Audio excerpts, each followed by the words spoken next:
Hello friends, എല്ലാവർക്കും നമ്മളുടെ പുതിയൊരു വ്ളോഗിലേക്ക് വീണ്ടും സ്വാഗതം. ഇന്ന് ഞാൻ വീഡിയോ സ്റ്റാർട്ട് ചെയ്യുന്നതിന് മുമ്പ് നിങ്ങളുടെ അടുത്ത് ഞാൻ കേട്ട ഒരു കഥ ഒന്ന് ഷെയർ ചെയ്തിട്ട് വീഡിയോ സ്റ്റാർട്ട് ചെയ്യാമെന്ന് വിചാരിച്ചു. ആ കഥ നിങ്ങൾ കുറേ പേര് കേട്ടിട്ടുണ്ടാകാം, കുറേ പേര് കേട്ടിട്ടുണ്ടാവില്ല.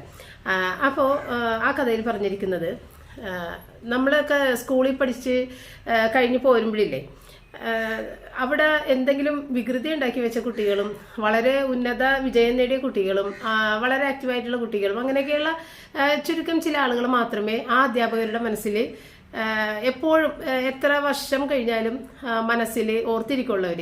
സാധാരണ അനക്കമില്ലാതെ അങ്ങനെ പഠിച്ചിറങ്ങി പോകുന്ന ആളുകളെ കുറച്ച് കഴിയുമ്പോഴത്തേക്ക് എല്ലാവരും തന്നെ മറന്നുപോകും.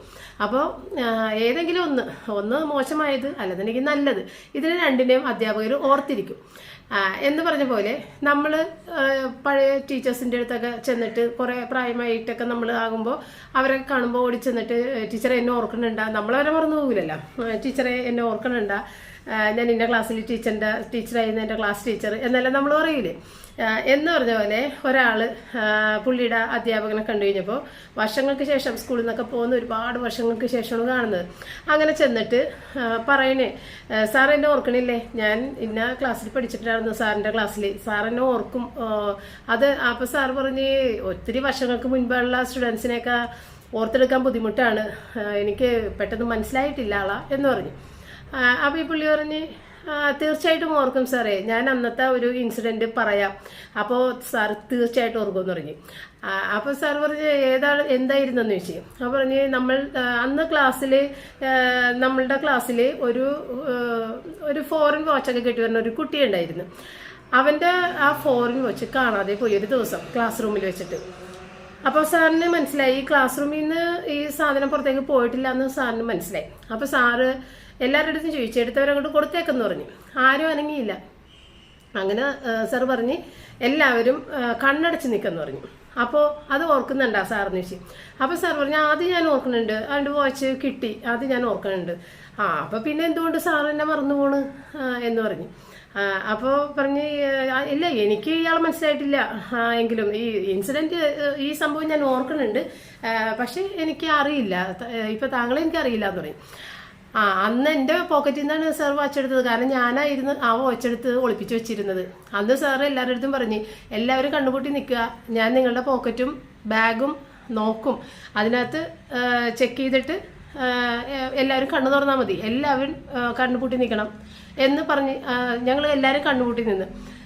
സാറ് എൻ്റെ പോക്കറ്റിൽ വന്നിട്ട് ചെക്ക് ചെയ്ത് വാച്ചെടുത്ത്, അതിനുശേഷം എൻ്റെ അടുത്ത് നിൽക്കുന്ന തുടർന്നുള്ള എല്ലാ കുട്ടികളെയും സാർ ചെക്ക് ചെയ്ത്.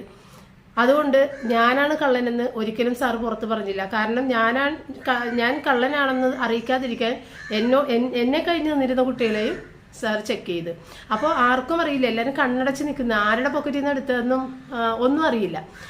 അപ്പോൾ അന്ന് ഞാൻ ആരുടെയും മുന്നിൽ കള്ളനാകാതെ ഞാൻ രക്ഷപ്പെട്ടു സാറേ എന്ന് പറഞ്ഞു. അപ്പോൾ സാറ് പറഞ്ഞൊരു മറുപടിയാണ് നമ്മളുടെ മനസ്സിനെ സ്പർശിക്കുന്നത്.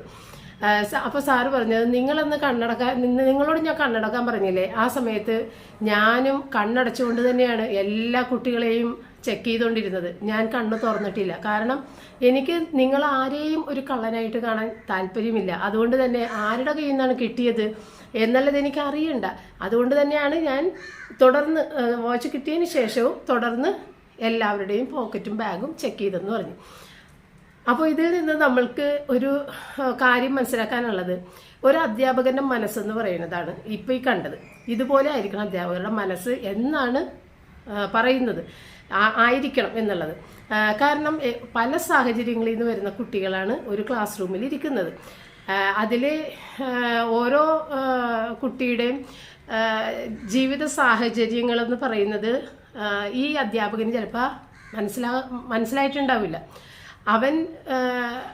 അവൻ്റെ മനസ്സിലപ്പോൾ തോന്നിയൊരു ഇഷ്ടം കൊണ്ട് അവനത് ചെയ്തെങ്കിൽ അവനെടുത്ത് എന്ന് പറഞ്ഞിട്ട് ആ ഒരു നിമിഷം അവനെ എല്ലാവരുടെ മുന്നിൽ കള്ളനായി ചിത്രീകരിച്ചിരുന്നെങ്കിൽ ആ കുട്ടിയുടെ ആ ഒരു ജീവിതം അതോടുകൂടി ഒരു കള്ളന്റെ ജീവിതമായി മാറിപ്പോയേനെ. കാരണം ആളുകളുടെ മുന്നിൽ വെച്ച് അവൻ കള്ള എന്നുള്ള പേര് കേട്ടെങ്കിൽ പിന്നീട് ഭാവിയിൽ അവൻ ആ ഒരു രീതിയിലേക്കായി പോകും. കാരണം അവനെ ആര് കാണുമ്പോഴും അങ്ങനെ ഒരു കണ്ണിൽ കാണാൻ തുടങ്ങും. അപ്പോൾ അത് എത്ര വലുതായാലും നമുക്ക് പോകുന്ന ഒരു സംഭവമല്ല ഈ കള്ളൻ എന്നൊക്കെയുള്ള പേര്. അപ്പോൾ അതുകൊണ്ട് തന്നെയാണ് ആ സാറ് ആ കുഞ്ഞിൻ്റെ അടുത്ത് കരുണ കാണിച്ചത്. അതുകൊണ്ട് എന്താ നേടിയത്? അവൻ നല്ലൊരാളായി വളർന്നു വന്ന്. അല്ലെന്നുണ്ടെങ്കിൽ ആ സാറ് അങ്ങനെ ചെയ്തിരുന്നെങ്കിൽ അവൻ മോശക്കാരനായാലേ. അപ്പോൾ ഇതാണ് അതിനകത്ത് നല്ലൊരു പാഠം എന്ന് പറയുന്നത്. നമ്മളുടെ ടീച്ചേഴ്സ്, അധ്യാപകർ കുട്ടികളെ പലതട്ടിൽ കാണുന്നവരാണ് അല്ലേ. അപ്പോൾ അങ്ങനെ കാണാതെ എല്ലാ കുട്ടികളുടെയും ഭാഗത്ത് നിന്നൊന്ന് ചിന്തിച്ചു കഴിഞ്ഞാൽ എല്ലാവരും മിടുക്കന്മാരും മിടുക്കികളുമായിട്ട് തന്നെ വരും എന്നുള്ളതാണ് ഇതിൽ നിന്ന് നമ്മൾക്ക് മനസ്സിലാക്കേണ്ടത്. അപ്പോൾ ഇനി അപ്പോൾ ഈ കഥയുടെ നിങ്ങൾക്ക് ഇഷ്ടപ്പെട്ട അതിൻ്റെ അഭിപ്രായം എന്താണെന്ന് കമൻറ്റ്സ് ചെയ്ത് കേട്ടോ. അപ്പോൾ കേട്ടവരുണ്ടാവും, ഇത് ഞാൻ യൂട്യൂബിൽ നിന്ന് തന്നെ കേട്ടതാണ്, അതുകൊണ്ട് കേട്ടവർ ഒരുപാടുണ്ടാവും.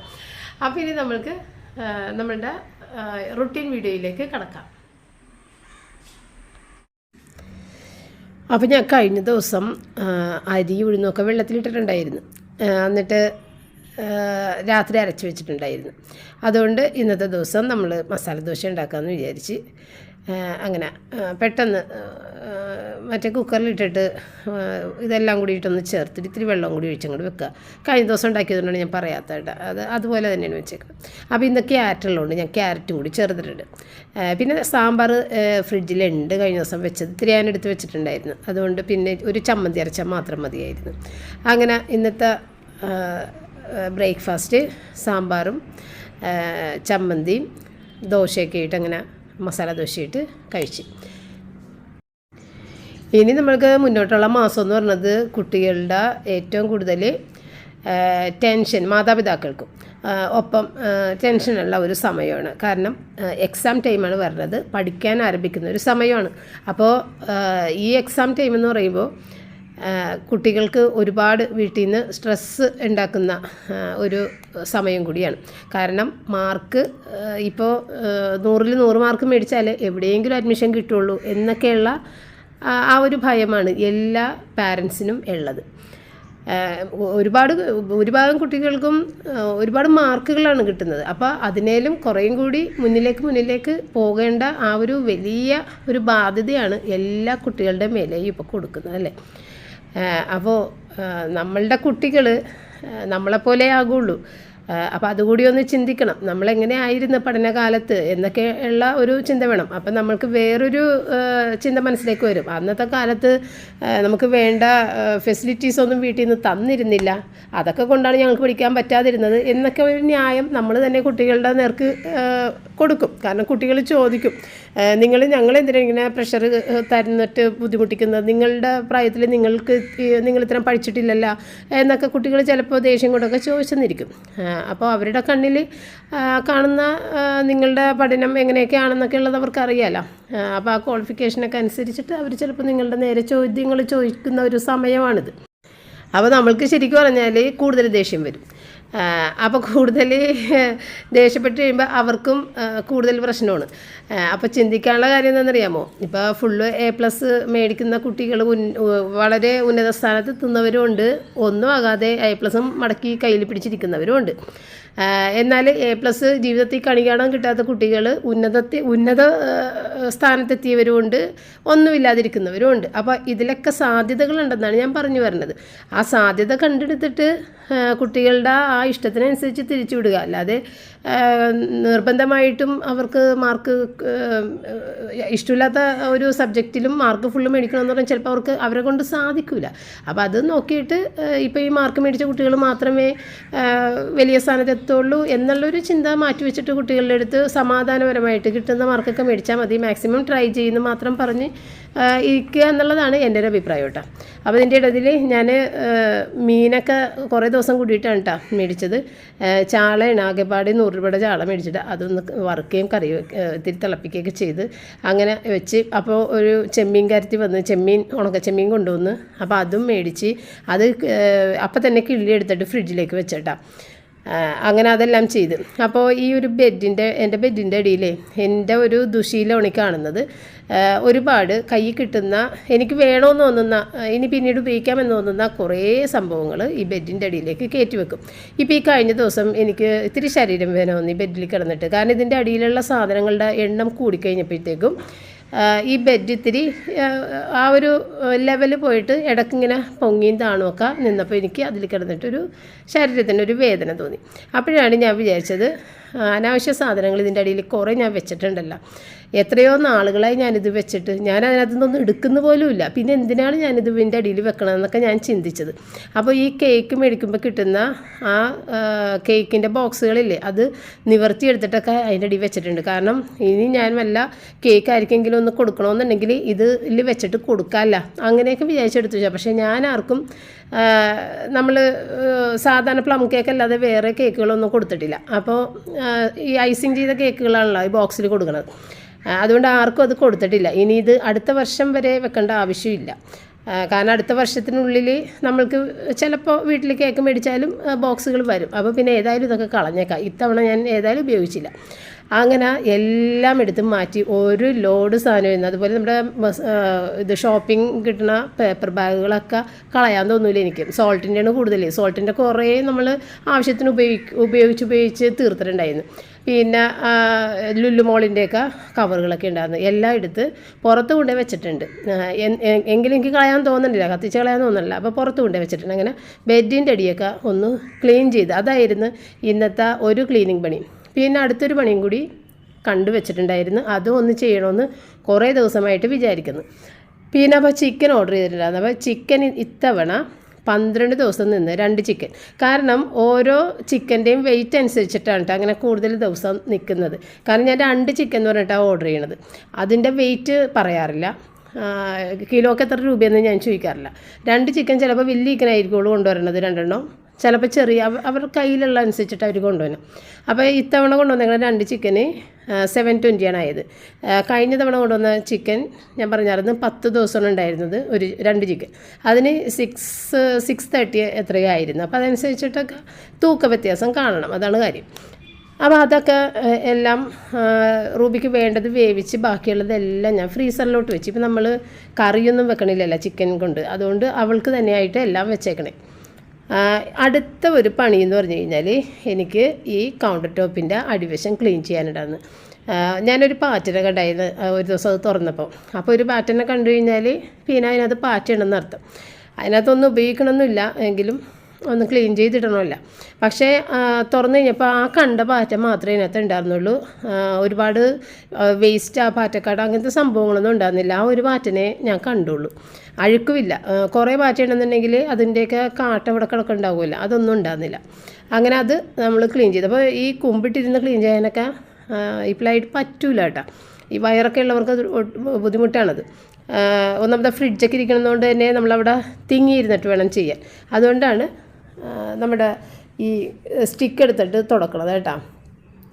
സ്പിൻ മോപ്പിൻ്റെ സ്റ്റിക്ക് എടുത്തിട്ടൊക്കെ തുടക്കണം. അപ്പോൾ അത് ആ മോപ്പ് പിന്നെ മോപ്പ് ഹെഡ് മാറ്റിയേക്കണം. പിന്നെ അതിട്ടിട്ട് നമ്മൾ വീടിനൊക്കെ തുടക്കരുത്. ഞാനതപ്പോൾ തന്നെ മാറ്റിയായിരുന്നു കേട്ടോ. അപ്പോൾ ഈ സ്ഥലത്ത് ഞാനൊന്നും തന്നെ അധികം വെക്കാറില്ല. പക്ഷേ എപ്പോഴോ ഞാൻ വെച്ച 1-2 സാധനം ഇതിൻ്റെ ഉള്ളിൽ നിന്ന് എനിക്ക് കിട്ടി. എനിക്ക് ഭയങ്കര സങ്കടമായിപ്പോയി. അത് കാണാതെ അവിടെ വെച്ച്. കാരണം ഇതിൻ്റെ അടിയിൽ എനിക്ക് വലിയ പരിപാടികളൊന്നുമില്ല. അതിൻ്റെ അടിയിൽ വെച്ച സാധനങ്ങളെന്ന് പറയണത് പിന്നെ ഞാൻ മറന്നു പോകും. കാരണം ഇതിൻ്റെ അടിയിൽ ഒരു സാധനങ്ങളെടുത്ത് അങ്ങനെ ഉപയോഗിക്കാത്തതുകൊണ്ട് തന്നെ പിന്നെ നോക്കൂല. അപ്പോൾ അങ്ങനെ നോക്കാതെ വെച്ചൊരു സംഭവമാണ് ഇപ്പോൾ കണ്ടത്. ബൂസ്റ്റിൻ്റെ ആ മാല സാച്ചറ്റ്സ്, അതെനിക്ക് ഭയങ്കര സങ്കടമായിപ്പോയി. കാരണം എന്താണെന്നറിയാമോ, ഈ ബൂസ്റ്റും ഇത് ഹോർലിക്സിൻ്റെ മാല ഞാൻ മേടിച്ചിട്ട് ഇങ്ങനെ ചുറ്റി വെച്ചപ്പോഴത്തേക്കുവേ ഇത് കൂടുതലുള്ളത് ആ മുകളിൽ വെക്കാൻ പറ്റാത്തത് ചെറിയൊരു കണ്ടെയ്നറിലാക്കിയിട്ട് ഇതിൻ്റെ അകത്തേക്ക് വെച്ച കാര്യം ഞാൻ മറന്നുപോയി. ഇത് കഴിഞ്ഞ് നമ്മൾ ബോൺവിറ്റ ഓർഡർ ചെയ്തിട്ടുണ്ടായിരുന്നു ബോട്ടിലായിട്ട്. ആ ബോൺവിറ്റ റോജറിന് ഒട്ടും ഇഷ്ടപ്പെട്ടില്ല. ബൂസ്റ്റിൻ്റെ ടേസ്റ്റാണ് ഇഷ്ടമെന്ന് പറഞ്ഞു. പിന്നെ അത് മേടിച്ചതല്ലേന്ന് വെച്ച് റോജർ അങ്ങനെ കഴിച്ച് തീർത്ത്. അപ്പോഴും ഈ ബൂസ്റ്റിനകത്ത് ഇരിക്കണത് എനിക്ക് അറിയില്ലല്ലോ. അത് കഴിഞ്ഞിട്ട് ബോൺവിറ്റ തീർന്നതിന് ശേഷം പിന്നെ ഞാൻ ബൂസ്റ്റ് മേടിക്കാൻ പറഞ്ഞപ്പോൾ റോജർ അന്ന് ഇനി മേടിക്കണ്ട, അത് വേണ്ട, അത് നല്ലതല്ല എന്ന് പറഞ്ഞിട്ട് പിന്നെ വെറും പാലൊക്കെ ഇടക്ക് കുടിക്കുമായിരുന്നു. അപ്പോഴും ഈ ബൂസ്റ്റ് അകത്തിരിപ്പുണ്ടെന്നുള്ളത് എനിക്ക് ഒരു വിഷമം ഉണ്ടാക്കി. കാരണം അത് അവന് കൊടുക്കാമായിരുന്നു. ഇപ്പം എടുത്ത് നോക്കിയപ്പോഴത്തേക്കും അത് മൊത്തത്തിൽ കല്ല് പോലെ ഇരിക്കണേണ്. ഓരോ പാക്കറ്റിൻ്റെ അകത്തും കല്ല് പോലെ ഇരിക്കണേണ്. കാരണം കുറേ നാളായിട്ടുണ്ട്, എത്രയോ മാസങ്ങളായിട്ടുണ്ട്. പിന്നെ അതുകൂടാതെ വേറെ 2-3 സാധനങ്ങളും അതിനകത്ത് ഇരിക്കുന്നുണ്ടായിരുന്നു. അതും എനിക്ക് ഇഷ്ടപ്പെട്ട സാധനങ്ങളൊക്കെ തന്നെയാണ് നഷ്ടപ്പെട്ടു പോയത്. വലിയ ഇതൊന്നുമല്ല, എങ്കിലും എനിക്ക് ഒരു വിഷമമായിട്ടാണ്. അപ്പോൾ അതിനകത്ത് ഇരിക്കുന്ന സാധനങ്ങൾ കംപ്ലീറ്റും പ്ലാസ്റ്റിക്കിൻ്റെ ചെറിയ കണ്ടെയ്നറുകളൊക്കെയാണ് കേട്ടോ. അതൊക്കെ ഒരുപാട് നാൾ മുമ്പുള്ളതാണ്. പിന്നെ നമ്മൾ ഈ തൈര് മേടിക്കുന്ന ബക്കറ്റുകളില്ലേ, അത് കുറച്ച് എണ്ണ ഉണ്ടായിരുന്നു അതിൻ്റെ അകത്ത്. അല്ലാതെ ഞാൻ ഉപയോഗിക്കുന്ന സാധനങ്ങളൊന്നുമില്ല. ഈ ഉപയോഗിക്കാത്ത സ്ഥലത്തേക്ക് എടുത്ത് വെച്ചതുകൊണ്ടാണ് ഈ സാധനം മറന്നു പോയത്. അപ്പോൾ എനിക്ക് സങ്കടം വന്ന 2 ഐറ്റമാണിത്. ഇത്തിരി ഇത് ചിപ്സാണ് കേട്ടോ, 4ആയിട്ട് മുറിച്ചിട്ടുള്ള ചിപ്സ് ഇല്ലേ, ആ ചിപ്സ്, ബനാന ചിപ്സ്. പിന്നെ ദേ കപ്പ ചിപ്സ്. ഈ 2 സാധനം ഞാൻ കഴിച്ചിട്ടൊക്കെ എടുത്ത് വെച്ചതാണെന്ന് പിന്നെ കഴിക്കാമെന്ന് വിചാരിച്ചത്. എത്രയോ മാസങ്ങൾക്ക് മുമ്പുള്ള സാധനമാണ്. അതവിടെ ഇരുന്ന് പോയി, പിന്നെ അത് മറന്നു പോയി, അങ്ങനെ അങ്ങോട്ട് പോയി. പിന്നെ ഈ നമ്മൾ പറഞ്ഞ ഈ ബൂസ്റ്റ് 7 പാക്കറ്റ് ഉണ്ട്, അതും അങ്ങനെ തന്നെ പോയി. പിന്നെ അവിടെ ഇരിക്കുന്ന ഒരു സാനി ഫ്രഷ് ഇല്ലേ, ആ സാനി ഫ്രഷ്. പിന്നെ ഒരു സാധനം കൂടി ഉണ്ടായിരുന്നു, ഒരു പാക്കറ്റ് കടുക്. കാരണം ഈ കഴിഞ്ഞ ദിവസമാണ് പുതിയ കടുക് മേടിച്ച് പൊട്ടിച്ചിട്ടത്. ഈ കടുക് അവിടെ മാറിക്കിടന്നിച്ച് അത് കണ്ടില്ല ഞാൻ. അപ്പോൾ ഇതെനിക്ക് ഭയങ്കര സങ്കടമായിപ്പോയി.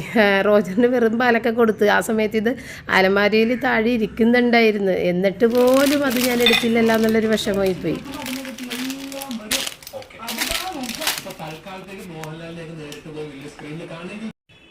അപ്പോൾ ഏതായാലും ഈ സാനി ഫ്രഷും മേടിപ്പിക്കാനിരുന്നതായിരുന്നു.